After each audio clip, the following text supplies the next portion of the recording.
Greetings, I'm Zumi Protocol. I've been a part of Anonymous for the past 6 years. Anonymous was born from a hacker culture which has evolved into a worldwide idea of freedom and global equality. With the help of social media, Anonymous gained volume and pace and exposed the flaws within our political and financial system to more and more people. They are waking up. They now see how corrupt our political system really is, and they can see the imbalance of our financial system. What we have in this country is a corporately owned government. Our environment and water supply is being raped in the name of share prices. Anonymous exists without borders, nationality, race, religion or gender. It is the living, breathing consciousness of the free world. Every November the 5th, the Million Mask March is a sign that humanity, around the world, is crying out for change.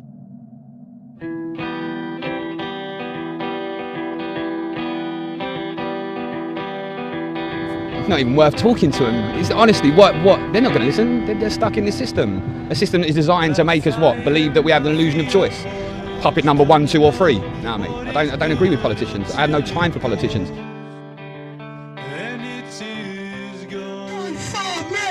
Don't get pissed. Stay sober. Don't sing the Royal Rover.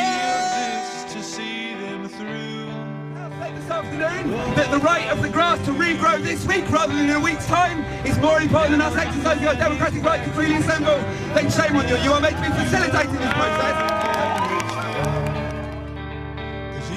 I've become tired of living in communities where people turn against one another, where people look for differences, where people look to condemn immigrants, people of different sexual persuasions. This is a genuine opportunity for us to be inclusive, positive, buoyant and optimistic about change.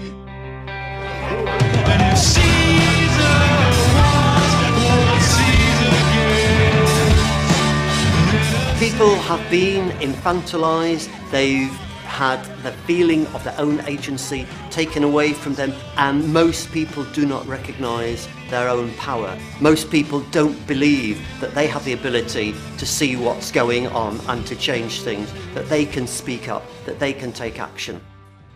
We are not living in a democracy, if you mean by democracy that everybody has the ability to express what they want, or even the majority has the ability to express what they want. If you look at the policies favoured by the majority of the population, they are not the policies of the main political parties. The policies of the main political parties are very much influenced and dictated by the finance sector. So the simple answer would be not really, although it looks like it sometimes.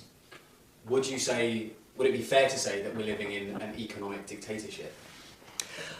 Well, the ideal model of free market economics depends on the assumption that everybody comes to the market with roughly equal financial wealth, and then you get all these benefits which they talk about in your Economics 101 courses. Now, in fact, that system very quickly degrades into something very, very unequal, where the power of individuals creates a virtual dictatorship. It's not as if we've totally lost habeas corpus, but certainly the world is ruled for the benefit of the 1% more than the benefit of the 99%.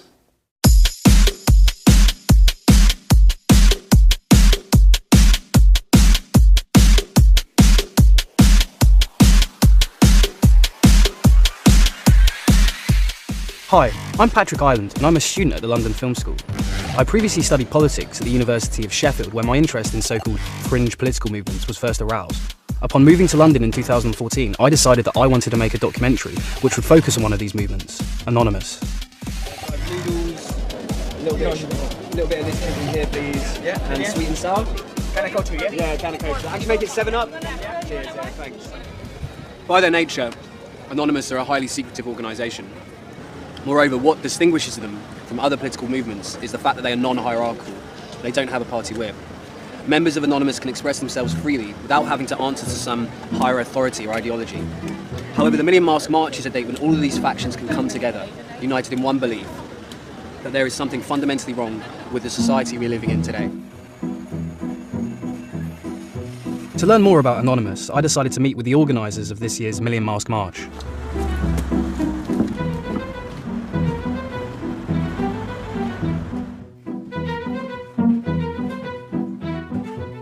The good ideas, even if someone tries to censor them, they will never be forgotten.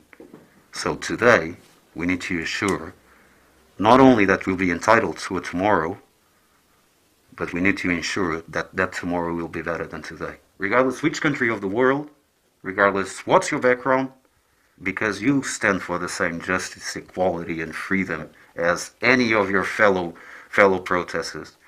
And you go to a march and you will see war refugees, you see poor people, you see the disabled, but you see rich people as well. You see leftists, you see people from the right, you see religious people, you see atheist people, you see people that are extremists, and people that sincerely don't care for nothing. But all have one thing in common. They hope better for humanity. Yeah, I will hope for around 10,000 people. 10,000? I will hope about that. Every year we will see the progress, and last year they reported on 2,500 people. I think, personally, that was over 5,000. So this year I think we've been promoting, not like last year, just before the march starting, we've been promoting for a whole year before that. So I think we can get much more people. I think the first thing to say is actually it's quite an important statement to make that Anonymous have a politics, because I think there is sometimes a tendency to dismiss Anonymous as chaotic, as a meme, as just a kind of insurrectionary fashion.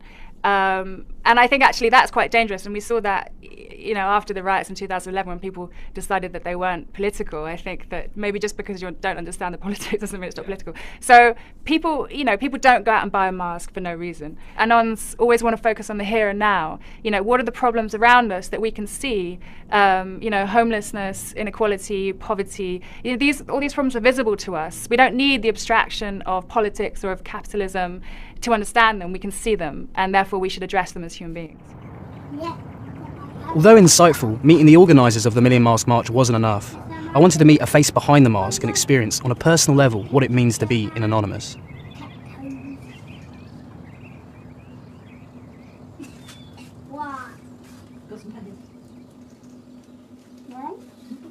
I've always felt like I didn't really fit into society in any way, shape or form. There wasn't really a box that I fitted into. When I was 14, when I was a child, I grew up in care, and I had a full care order from the age of 3, so I didn't really see much of my family. And I used to run away a lot, so I spent some time homeless on the streets, and I was abused in care. And then when I was 14, I started looking at how I could make a difference and play them at their own game. So I learned quite quickly that you needed to know their rules. You needed to know what, you know, where other people in children's homes were maybe kicking off, being restrained and things like that. I was studying the ways I would get what I wanted. I mean, I had them giving me £50 a week clothing allowance and a trip then moved me to America by the end of it, you know. I learned to play the system. But that led me to Parliament, where I stood up for the Charter of Children's Rights. And I also helped work with the Mayor of Coventry to do one for children in care. So that got me first interested in politics, and then I stood for the Lib Dems and I've stood for the Greens, and I've tried the political road, but it's bullshit. Tell us a little bit more about your experiences on November the 5th. Oh, it's like Christmas. It's like every Anonymous and activist Christmas. We all get together and it's so exciting, and I think that's the whole point in it, and the bonding, and you just know you're going to see all these people, and like months and months before you, everyone just puts, see you on the 5th, see you on the 5th. It's like, oh, the 5th. Can't wait. We'd go on protests, and we normally then marching for a specific topic, but at the Million Mask March, it's really just a bit of, we're here, there's nothing you can do about it. And we'll all have different issues that we're representing, but it's more of just two fingers up at the establishment, really. Running amok. Having a joke, having a laugh, getting together, talking, planning, plotting. We need some garlic, onions. Okay. Getting this? Alright, okay. £3. Onions, I got London prices. I'm used to this because I'm used to being like cheers, mate, thanks. Bye bye. Bye bye. Right, now we need to get some garlic. The first time we ever met, we were at, I can't remember, it was some march, it was a while ago. We were at this one march and the police had cordoned off like an area with ribbon, and I was messing around with it. I was like, we will not be held in, and playing with the ribbon, and I actually got it caught under a shopping trolley and tripped the person over. It happened to be Pete. What a choice of food. Your choice, mate. It's like, hang on a minute. No, honestly, just forget about it. You believe we're slaves, right? Yeah. Well, we are slaves because, I mean, we've got, especially with the Tory government, who are always going on about welfare and things like that. If you have not got a choice of whether to work or not, you are a slave. Yeah. If it is compulsory that you work in order to get any money, you are a slave. There's no two ways about it. If you think of people as, it's like the people farm, we're livestock. We're all human. Behind the mask, we're all human. We may have different opinions, we may have different goals, but above all, we make sure that someone is standing tall in order to preserve what humanity should be. Oh, careful, because you'll break it or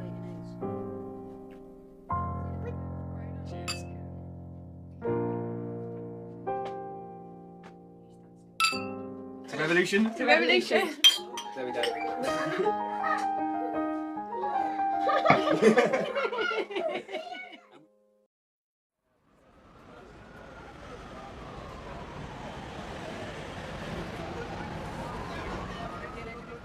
Now, I'm a big fan of democracy. Democracy is a good thing, and it has to work when everybody takes part in it. There is a real opportunity here for young people to take back this space that has their name on it. And in terms of sort of democracy, do you think democracy is working, or do you think there's a sort of problem with democracy at the moment when, you know, there are protests in London almost every week? In fact, there's a protest going on in Parliament Square that was actually, well, it was stopped by the police. I mean, do you think democracy is working when people are having to take to the streets to get their voices heard? And young people mostly as well. I think, to be fair, democracy probably started because people took to the streets. The history of democracy has protest running through it, and that has to be a very healthy thing. Now, as we say, we can talk about the particular policies or the particular things that get people going. But actually, I think today's young people are using a whole range of things to make their voices heard. Some of those are informal politics, and some of those are not. Are they forced to do that, though? I think that's the question. Are people forced to engage in politics through alternative means because they feel like voting and they feel like the system itself isn't geared up to help them, so they're having to go to different channels in order to be political? It's not the fact that they're sort of politically apathetic. They want to come involved in politics, but they're having to go through different channels in order to be political. Well, I think actually the great thing about the modern world is there's a ton of channels available. So there are new technical ways of making your voice heard that simply didn't exist 30 years ago. That's actually a really exciting thing. Politics, if you like, in the street is an option today alongside politics on the web, alongside politics inside Parliament, alongside politics everywhere you'd care to look. There's a really exciting range of ways for young people to be involved in their community. Now, you define your community how you like, if it's your community online or if it's a community in a village or in a town or in a city or in a country. All of that, to me, is a very exciting evolution of politics, and I think that young people have every place at the heart of that. I would particularly encourage anyone watching this film, in the group that we're talking about, to get into formal politics. It won't change without you in it. But what if the formal politics doesn't represent, you know, their interests or, you know, their ideas? You know, I suppose it does go back to that idea of all the parties being the same, and it sort of leads on to the next question as well, which is, do you think there's like a problem with the system at the moment? Like, what kind of reforms are needed? Because a lot of young people, especially, would say that, you know, neoliberal capitalism, what we're living under at this very moment, isn't working. And that it needs to be reformed somehow. I mean, would you agree with that? What kind of reforms are needed? I actually met very few young people who use that word to describe any of that. Neoliberal capitalism. People just want to get on with their lives, and I think actually democracy has to be flexible enough to do all of that across words long and words short. Democracy means that people's needs have to be balanced, so you're not going to get the thing that you want tomorrow and just as you wanted it. You are going to have to work with what democracy does. But as I've said all the way through, democracy is there for everyone. If you don't like what you see in it, get in yourself and change it. Well, some people will be doing that on the 5th of November. Have you ever heard of the Anonymous movement? I have. Yeah, well, no, we've got actually, like, I don't know, this mask here. Right, and, nice. Yeah, on the 5th of November, these guys will be marching through the streets of London, good. like, and they're coming to Parliament to protest. Will you be there to like hear their voices? Well, I imagine I'll be in Parliament because it's my job as a member of Parliament. But I'll look forward to hearing what they've got to say. Yeah, I mean, do you have any thoughts on Anonymous? Because, as I said, these are people we've spoken to, a few of them actually, and they don't believe democracy works. You know, they have sort of very sort of serious concerns about democracy and about politicians. And I was just wondering if, you know, if you had any comments on that. Not specifically, I don't. I'll look forward to hearing what they've got to say. And just on the subject of being anonymous and being behind a mask, I think a few of them are actually in Parliament Square right now. Well, that's great. That's good. That's really good for them. As we said earlier, they were in Parliament Square, but then the police came in and warned it off and stuff. Well, as we said earlier in the interview, there are a ton of good ways in the modern world to make your views known. I don't get the luxury of being anonymous. I'm an MP. I'm available to my constituents in Norwich. If any of my constituents are amongst that, I'd be looking forward to hearing from them. Okay. So it's the night before the Million Mask March, and I'm both excited and apprehensive about it. This is the closest I'll get to experiencing what it's like to be an Anonymous. From what I've learned speaking to people within Anonymous, the Million Mask March isn't about one single issue. People were there for all kinds of reasons, protesting against what they perceive to be unfairness, inequality and corruption within our society. The march seems to be a more personal experience. You, as an individual, decide what you're protesting against, whether the person marching next to you believes it or not. The point is, though, that things do need to change, that we can't go on living like this. And the march is that statement. It's a statement of solidarity, it's a statement of unity, it's a statement that we're all in this together despite our differences. And I suppose that in itself is the essence of revolution.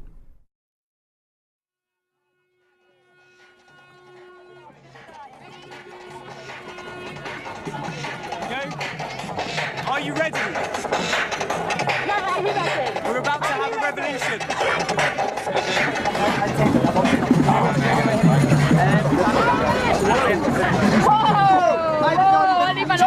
Have you guys seen this? Holy shit. Have you guys seen this? Oh my god, it's amazing. That's what the people look like.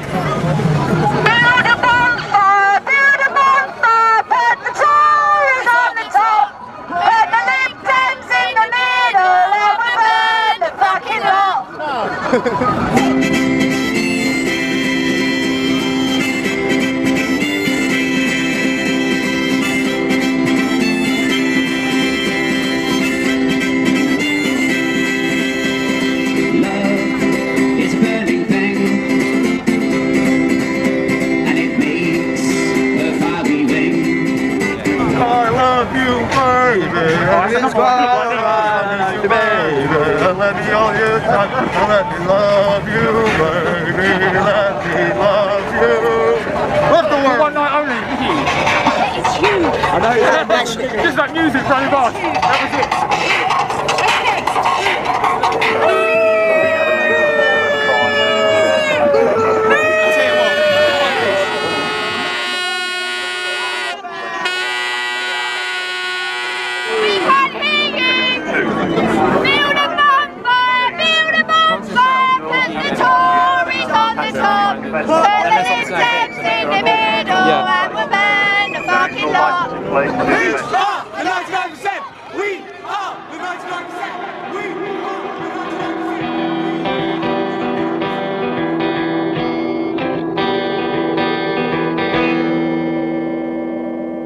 Lafayette Mafia boys don't know what is good until it goes, and it is gone. Because ignorance is bliss, and they've got plenty of this to see them through. But what about you? Now the man is back in town who messed you around and got his fill, 'cause he's full of filth. Oh, how he abused while your ma sat back and used, 'cause she's a fiend, ain't never been clean. And if Caesar wants what Caesar gets, then a safe bet is he wants you, and he'll ask of you anything, and in return he'll kill a fool.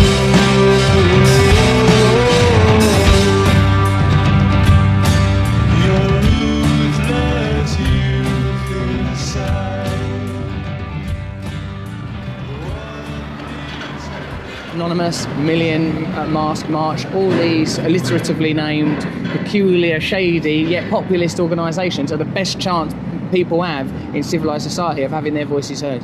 And what would you say to people who say there is no alternative to the current system? That, you know, oh, well, the system works, you know? Well, I think that people that say the system works work for the system. They're people for, like, you know, if you're, you know, working at Exxon in an executive position, you've just turned over profits of 58 billion, then it's going really well, everything's cool, everything's fine. If you're an ecological activist concerned about the likely consequences of Exxon drilling in the Arctic or the continuing practice of fracking, then things aren't working so well. If you're one of the millions of people in this country living below the poverty line, things ain't working so well. If you're one of the Americans who had their house foreclosed as a result of the financial collapse in 2008 in America, things ain't working so well. The system works fine, and they're for people that are benefiting from it, like any system, I suppose.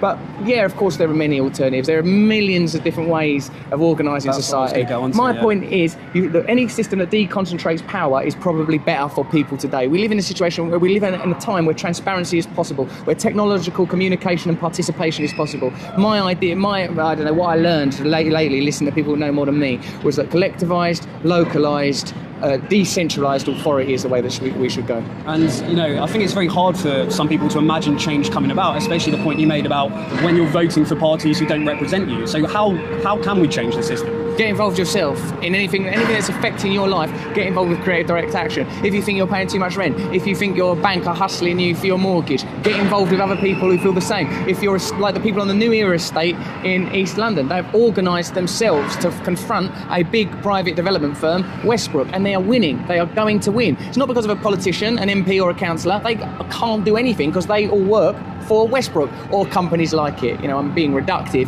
but if you want change, as dear old Gandhi says, be the change you want to be in the world, and that means participate, because it's fun and it feels better. One of the things we've lost as a result of this individualistic, materialistic culture is our sense of community and togetherness. One of the ways that we can regain that is through collective action and creative direct action together. And do you think there'll be a revolution? It's inevitable. Change come about? It's inevitable. Yeah. It's only a timing issue now. It's happening quickly though. The establishment know it's coming. They're terrified. They're terrified. Well, cheers. Thanks so much for Thanks for coming this. to talk to me on a street corner. So November the 5th wasn't the start of the revolution. But then again, history has taught us that revolutions happen over decades, sometimes even hundreds of years before real change comes about. But what this experience has taught me is that Anonymous do have something genuine to say about politics. They're not all conspiracy nuts and cyber thugs. Anonymous represent what I'm sure most of us feel deep down, that there is something wrong with the world, that humanity can do better for itself. And perhaps most importantly, they remind us that a better world is possible, a fairer world. And that, comrades, is a world worth fighting for. We have nothing to lose but our chains.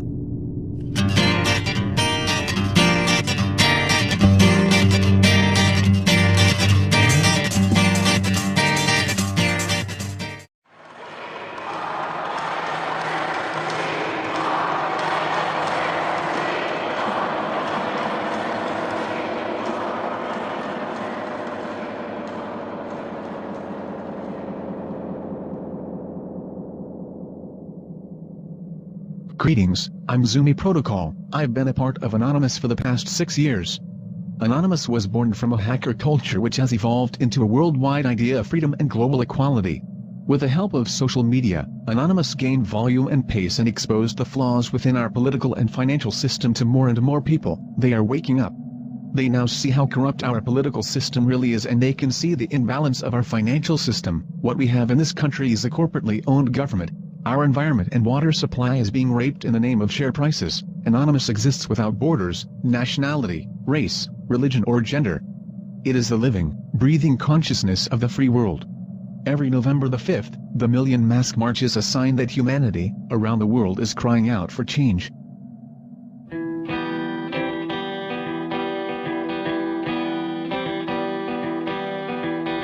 Not even worth talking to them. It's honestly, what? They're not going to listen. They're stuck in this system. A system that is designed to make us what? Believe that we have an illusion of choice. Puppet number 1, 2 or 3. No, mate. I don't agree with politicians. I have no time for politicians.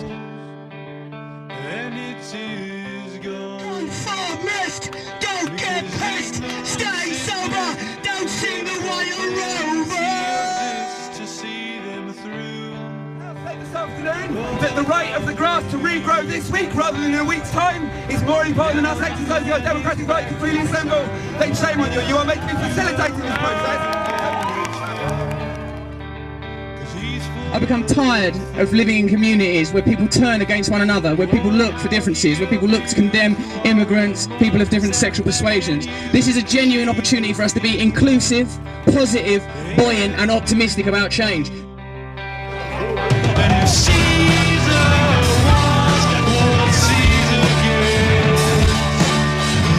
People have been infantilised, they've had the feeling of their own agency taken away from them, and most people do not recognise their own power. Most people don't believe that they have the ability to see what's going on and to change things, that they can speak up, that they can take action.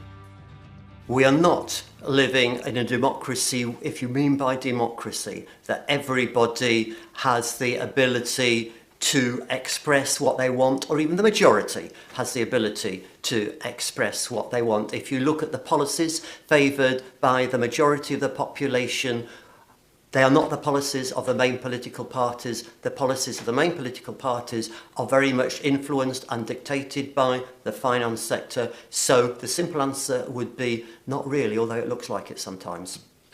Would it be fair to say that we're living in an economic dictatorship? Well, the ideal model of free market economics depends on the assumption that everybody comes to the market with roughly equal financial